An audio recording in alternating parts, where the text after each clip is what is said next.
ये कोई कभी पुलिस वाले उत्तर प्रदेश में तो एक तरह से जंगल राज हो गया है। कभी पुलिस वालों के बीच में किसी को मार दिया जाता है, गोलियों से उड़ा दिया जाता है। वो आपने उसको स्लो पॉइजन दे करके उसको धीरे धीरे उसको मार दिया, जहर दिया गया है उसको। इसी तरीके से ये घटनाएं कर रहे हैं, पूरा जेल में इस तरह मार रहे हैं। क्योंकि कभी अंग्रेज भी ऐसे करते थे। बिरसा मुंडा को हमारे नाम सुना होगा, उनको उन्होंने पुलिस ने वहाँ पर जेल में जहर दे करके मार दिया। तो क्या ये अंग्रेजी राज वापस आ गया क्या? नहीं, वो तो कुछ भी कहेंगे ना, हार्ट अटैक कह देंगे, कुछ भी कह देंगे, लेकिन अब तो जांच होगी कि हार्ट अटैक भी जहर देने से भी होता है ना। नमस्कार, आप देख रहे हैं लीडिंग भारत और मैं हूँ आपके साथ आस्था तिवारी। अगर बात की जाए तो जिस तरीके से 2024 को लेकर के बसपा पार्टी ने अपनी रणनीति तैयार कर ली है, लेकिन इसी बीच अगर बात की जाए तो मुख्तार अंसारी की मौत को लेकर के भी तमाम सवाल खड़े हो रहे हैं। हालांकि बसपा सुप्रीमो मायावती ने इसकी ट्वीट करके जो है दुखद घटना को बताया है, तमाम बातें उन्होंने अपने ट्वीट के दरमियान कही हैं। लेकिन जिस तरीके से मुख्तार अंसारी की मौत पर सियासत अपनी चरम सीमा पर पहुंच रही है और उसी के साथ साथ 2024 का लोकसभा चुनाव, इन दोनों बातों को मेल मिलाकर जिस तरीके से सियासत का घमासान मचा हुआ है, उसी पे चर्चा करने के लिए आज हमारे साथ बसपा कार्यकर्ता अशोक अज्ञानी जी मौजूद हैं, जिनसे बात करेंगे। अशोक जी, सबसे पहले सवाल पर आते हैं, क्या लगता है कि जिस तरीके से मायावती जी ने ट्वीट किया है और कहा है कि ये दुखद घटना है और जांच की बात कर दी है? नहीं, देखिए, बहुत ज़रूरी है, क्योंकि जब एक देश में कानून का राज होता है, किसी देश में डेमोक्रेसी होती है, संविधान का राज होता है, तो उसमें इस तरह की घटनाएं नहीं होनी चाहिए। और ये बहुत ज़रूरी है कि अब इस घटना की तो जांच जरूर होनी चाहिए। कोई कभी पुलिस वाले उत्तर प्रदेश में तो एक तरह से जंगल राज हो गया है। कभी पुलिस वालों के बीच में किसी को मार दिया जाता है, गोलियों से उड़ा दिया जाता है। अब यहाँ पर पता चला कि वो आपने उसको स्लो पॉइजन दे करके उसको धीरे धीरे उसको मार दिया, जहर दिया गया है उसको। क्यों लगता है कि ऐसे स्लो पॉइजन दे करके मार दिया गया है? देखिए, खाने में तो पुलिस के पास है ना, पुलिस अपने हिसाब से कर सकती है। देखिए, हम भुक्तभोगी हैं। यमुनानगर यहाँ पर हरियाणा में अभी 3 साल पहले कोरोना के समय पे हमारा रमन वाल्मीकि नाम का एक नौजवान को खाने में जहर देकर किसी तरह मारा। उसका केस हमने ह्यूमन राइट कमीशन में चलाया, फिर भी उसके बावजूद भी, क्योंकि सारा तंत्र उनके पास है। तो इसी तरीके से ये घटनाएं कर रहे हैं, पूरा जेल में इस तरह मार रहे हैं। क्योंकि कभी अंग्रेज भी ऐसे करते थे। बिरसा मुंडा को हमारे नाम सुना होगा, उनको उन्होंने पुलिस ने वहाँ पर जेल में जहर दे करके मार दिया। तो क्या ये अंग्रेजी राज वापस आ गया है क्या? क्या ये फिर दोबारा से ये गुंडागर्दी हो गई है क्या? आप कानून व्यवस्था की बात उठा रहे हैं, हमें ये बताइए कि कानून व्यवस्था पर सवाल एक तरफ जब खड़े कर रहे हैं आप, तो सवाल तो ये भी खड़े होते हैं कि जब हम राजनीति की बात करते हैं तो राजनीति में हम ऐसे अपराधियों को शरण ही क्यों देते हैं? नहीं तो कि वो और खूंखार हो जाएं, वो निडर हो जाएं। नहीं, तो गलतियां किसकी हैं? जब एक केस दर्ज होता है उसके ऊपर, उस समय किसकी सरकारें थी और उन्होंने क्यों नहीं किया इस तरह से? देखिए, जब बहन कुमारी मायावती जी की सरकार थी, पहले विधायक आप ही की पार्टी से चुने गए थे। नहीं तो वो बाहर घूम रहे हैं, उनके ऊपर कोई अभी केस ही तो लगा है ना, एफआईआर तो दर्ज है ना। एफआईआर दर्ज होने के नाम पे आप फांसी चढ़ा दोगे या गोली मार दोगे या उसको गुंडा बता दोगे? हमारा देश का कानून कहता है जब तक कि कोई क्रिमिनल कन्विक्टेड ना हो, कोर्ट द्वारा उसको दोषित करार ना दिया जाए, जब तक वो दोषी नहीं होता। और बाद में जब इलेक्शन कमीशन ने तो अब बनाए ना कि 5 साल से 3 साल से ऊपर की अगर सजा में कोई एफआईआर है तो केस नहीं लड़ सकता है। ये अब कानून बनाए, ये पहले क्यों नहीं बनाए? पहले बनाए जाने चाहिए थे। जब हमने उनको पार्टी ने, बीएसपी ने उनको बनाया, तो उस समय ऐसा कानून नहीं था, वो चुनाव लड़ सकते थे। वो तो उसको देखना है, कायदे कानून को, इलेक्शन कमीशन को देखना है।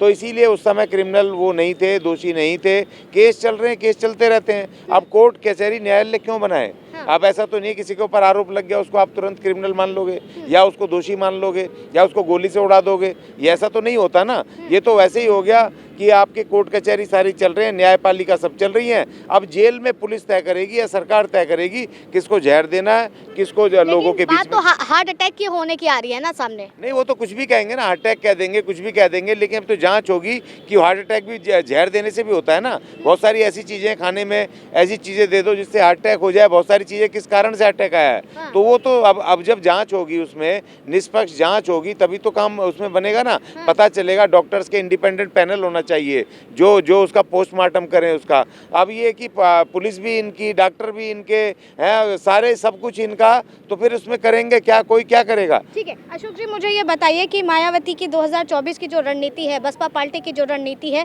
वो एम फैक्टर पर जाते हुए देख रही है। तो क्या लगता है कि वाकई एम फैक्टर जो है आने वाले समय पे बहुत कारगर साबित होगा? देखिए, सिर्फ एम फैक्टर पे नहीं है।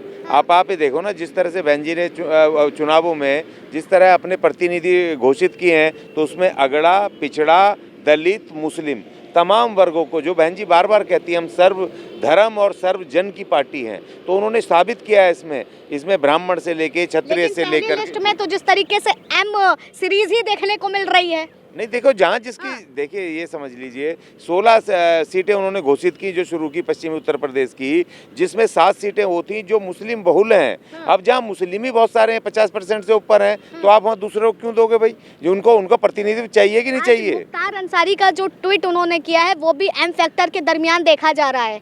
कहा जा रहा है कि वो जो आशंकाएं उन्होंने जताई हैं कि परिवार को जो आशंकाएं थी, परिवार जो कह रहा था कहीं ना कहीं उसकी जांच होनी चाहिए। देखिए बहन जी, सिर्फ इस देश के अंदर एक अकेली पार्टी है बीएसपी, और बहन जी अकेली नेता हैं जो इस देश के संविधान को प्यार करती हैं, कायदे कानून में विश्वास रखती हैं। तो उन्होंने कहा कि उनके परिवार ने जो आशंकाएं जाहिर की हैं कि हमारे जो उसको परिवार के आदमी को जहर दिया है, या पुलिस ने मारा है, या सरकार ने मरवाया है। क्योंकि देखिए मुख्तार अंसारी लगातार बोल रहे थे पिछले 6 महीने से कि मेरी जान को खतरा है, जान को खतरा, लगातार बोल रहे थे। उनकी किसी ने सुनी नहीं, उन्होंने कोर्ट में भी कहा इस बात को।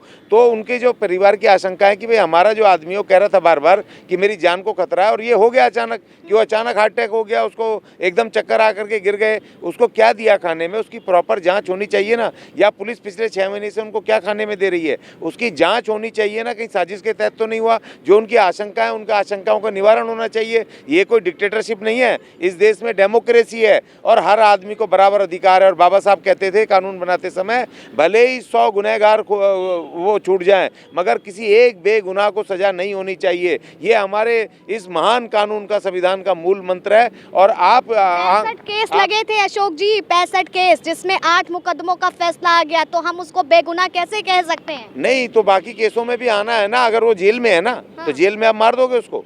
अभी कोर्ट का आपको 6 में कन्विक्टेड हो गया, सजा काट रहा है जो आदमी, और जिसके ऊपर और केसेस हैं, जो बाकी केसेस हैं 65, उनमें भी अभी सजा होनी है। वो आदमी ऑलरेडी जेल में है, सरकार के उसमें है, कुछ नहीं कर सकता, हेल्पलेस है, तो आप उसको जेल में मार दोगे, मर्डर कर दोगे उसका?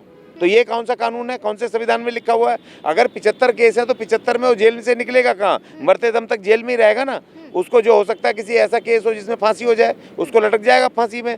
तो लेकिन हमारे देश में कानून का राज है। आप किसी, जिसने सामने से भी गोली मारी है ना, किसी को सामने मर्डर किया है, आप उसको भी एकदम से फांसी नहीं चढ़ा सकते। ये हमारे देश का कानून है कि आप उसको मौका देना पड़ेगा कि आखिर उसने ऐसा किया क्यों उसने ऐसा करा। आप सीधे गोली नहीं मार सकते हो। तो ये देखिए, न्याय के कानून का जो राज है, उसका ये आज बहुत बड़ी हत्या हुई है। आज देश के अंदर जो सरकार है उसने बता दिया कि हम अपनी मर्जी करेंगे, कोर्ट कचहरी न्यायालय की ज़रूरत नहीं है, कोई अपील नहीं, कोई दलील नहीं, सीधे हम अपनी गुंडागर्दी करेंगे। तो इसीलिए देखिए, पिछले कुछ दिनों में जब से योगी राज आया है, तब से यहाँ पर ब्राह्मण ही क्यों इनकाउंटर हो रहा है, ब्राह्मणों का या मुस्लिमों का ही क्यों हो रहा है? इसमें दूसरे लोगों का देखिए, यहाँ पर बहुत बड़ी गुंडागर्दी हो रही है। यहाँ पर दुबे जी का भी हुआ था ना, दुबे का भी। इस तरह से क्यों ऐसे हो रहा है? ब्राह्मण यहाँ असहज हैं, वो कह रहे हैं कि जी हमें यहाँ खतरा है इसके उसमें राज में। क्या इसमें आप इस बातों से कहीं ब्राह्मण वोट भी तो साधना नहीं चाह रही आपकी पार्टी? नहीं, देखिए बात सवाल ब्राह्मण वोट का नहीं है। हम तो कह रहे हैं आपके सामने, क्या उनके साथ नहीं हुई? 2 ब्राह्मण माँ और बेटी दोनों वहाँ जल मरी, उसके अंदर बुलडोजर से उनका घर तोड़ने आ गए और दोनों जल के मर गई, वहाँ पर जिंदा जल गई। वो ब्राह्मण थी ना, वो मैं तो नहीं कह रहा हूँ ना, घटनाएं कह रही है ना। हम क्यों साधेंगे उसको वोट को? हम तो सर्वजन की पार्टियां ऑलरेडी, हम सबकी आवाज़ उठाते हैं, चाहे वो ब्राह्मण हो, ठाकुर हो, क्षत्रिय हो, मेहनतकश आदमी जो भी होगा, कमजोर, सताया, दबा कुचला, सबकी आवाज़ बहुजन समाज पार्टी उठाती है। इसीलिए बहन जी ने कहा कि इसकी अशोक जी, ये बताइए कि ऐसा तो नहीं है कि लगातार जिस तरीके से राजनीति का जो हम पिछड़ा आंकड़ा देखें, जहां पर ऐसे माफियाओं को आपकी पार्टी ने शरण दी, कहीं ना कहीं जिस तरीके से अतीक अहमद की भी बात आती है, मुख्तार अंसारी की भी बात आती है, तो आज जिस तरीके से मुख्तार अंसारी की मौत हुई है, तो आने वाले वक्त में जनता आपके साथ ना खड़ी हो क्योंकि आपकी पार्टी ने ऐसे माफियाओं को शरण दी है? नहीं, देखिए हमारी पार्टी ने नहीं दी है। वो वहाँ पर वो उस समय कन्विक्टेड नहीं थे, केसेस चलते रहते हैं। और उसकी जो गाइडलाइन है इलेक्शन कमीशन की, वो भी उस समय ऐसी नहीं थी कि किसी पे केस दर्ज होगा तो वो केस नहीं लड़ सकता। अभी क्या 3 साल से ऊपर कर दिया, लेकिन पहले ऐसा था। और बीजेपी में बड़े बड़े क्रिमिनल है, बीजेपी में तो भ्रष्टाचार ही आ रहे हैं सारे के सारे। वो वाइट पोस्ट हो रहे हैं, वहाँ 70,000 करोड़ 75,000 करोड़ के चोर वहाँ आ रहे हैं और वाइट पोस्ट हो रहे हैं। वो तो इस तरह से ये सारी पार्टियों में वो लोग लड़ते हैं जिन पे केस दर्ज है, जो लड़ सकते हैं, एलिजिबल हैं, वो अपना पर्चा भरते हैं, इलेक्शन कमीशन एक्सेप्ट करता है ना, तो हमारी पार्टी तो उनको रिप्रेजेंटेशन दे रही है, और मजबूत आदमी को तो रिप्रेजेंटेशन देंगे, कमजोर को थोड़ी देंगे। और सवाल इस बात का है कि बहन कुमारी मायावती जब मुख्यमंत्री थी, फुल फ्लैश 5 साल किया, 2007 से 2012, बड़े बड़े अपराधी उत्तर प्रदेश की सीमा रेखा से भाग खड़े हुए थे, और ये बहन कुमारी मायावती ने लॉ एंड ऑर्डर ऐसे मेंटेन किया था कि बड़े से बड़ा गुंडा क्रिमिनल, किसी हिम्मत नहीं थी किसी गरीब से गरीब को भी सताने की। तो वो लॉ एंड ऑर्डर मेंटेन कीजिए ना। आप किसी को गोली मार दोगे क्या? आप कोर्ट कचहरी है, न्याय है, संविधान है, सब कुछ है, वो अपना काम कर रहा है कोर्ट कचहरी। वो कोई बाहर लेकर के गोलियां थोड़ी उड़ा रहा था, वो तो जेल में ही था ना, और उसके ऊपर केस चले हुए थे, उसका केस का इंतजार करना चाहिए था। भीतर से ही रंगदारी की साजिशें हो गई थी, जिसके बीच में रातों रात पंजाब पुलिस उनको उठा करके ले गई थी दोबारा पंजाब। हाँ, तो पुलिस ले गई ना। अगर कोई क्रिमिनल कोई गलत काम कर रहा है तो उसको लेके गई पुलिस। वो वहाँ पर पुलिस की हिरासत में थे पंजाब में, आप उनको यहाँ पर लेकर के आए, पंजाब में थे ना उसमें। तो रंगदारी जो भी गलत काम करेगा। अच्छा, पुलिस से पहली बात तो ये, आप ये बताओ कि जब जेल में एक आदमी है तो उसके ऊपर मोबाइल कैसे पहुंच गए, उसके ऊपर वो रंगदारी से धमकी कैसे दे रहा है, वो अपना गैंग कैसे चला रहा है? मतलब आपका जेल का सिस्टम फेल है ना, मतलब आपका जो लॉ एंड ऑर्डर फेल है ना। आप ही के पुलिस वाले मिले हुए हैं ना, वहीं के जेलर से लेके सब लोग प्रोवाइड कर रहे हैं ना उनको सब चीज़ें, मोबाइल से लेकर के सारी सुविधाएं, जिससे कि एक क्रिमिनल एक जेल में बंद है जहाँ परिंदा पर नहीं मार सकता, वो रंगदारी कर रहा है। बताओ, पंजाब में धमका रहा है लोगों को, तो वो किसकी फेलियर है? वो फेलियर इन लोगों का, बीजेपी का है, इन पार्टियों का है, क्योंकि आप अपने लॉ एंड ऑर्डर को मेंटेन नहीं कर पा रहे हो, इसीलिए क्रिमिनल पैदा हो रहे हैं। तो हमारे साथ अशोक अज्ञानी थे, जो साफ तौर पर बता रहे हैं कि मुख्तार अंसारी की मौत के पीछे की मर्डर मिस्ट्री क्या है, क्योंकि लगातार इनका कहना है कि ये मौत नहीं बल्कि हत्या के बतौर ये देख रहे हैं। और इससे सियासत किस तरीके से बसपा पार्टी को देख रही है, क्या वाकई बसपा पार्टी इस मुद्दे पर भी सियासत कर रही है या फिर नहीं, इन तमाम मुद्दों को लेकर के हमने चर्चा करी। फिलहाल तब तक के लिए आप बने रहे लीडिंग भारत पर। कैमरा पर्सन अनिकेत के साथ आस्था तिवारी।